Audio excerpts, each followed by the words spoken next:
Hi అండి. చెప్పాను కదా సినిమాల కోసం మాట్లాడతానని చెప్పి.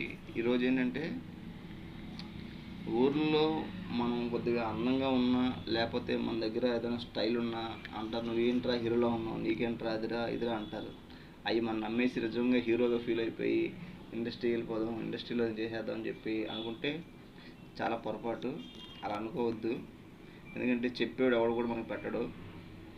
ఒకటే క్లియర్గా, సినిమా ఇండస్ట్రీలో గెలిస్తే వేరే అభిమానులు నీకు ఉంటారు, అభిమానులు తరిగిపోతారు, నీకంటే ఒక ప్లాట్ఫామ్ రెడీ అయిపోతుంది. ఇన్కేస్ ఓడిపోయావా వాళ్ళ గుమ్మలో కూడా నేను రానివ్వరు. ఇది బట్టి క్లియర్ చెప్తాను, ఇంటి గుమ్మలో కూడా రానివ్వరు. అందుకనే మీరు ఫస్ట్ వాళ్ళు బాగా గుర్తుపెట్టుకోండి, సినిమా అనేది ఏంటంటే డబ్బు ఉంటేనే అవుతుంది, పెట్టడానికి కాదు. మనం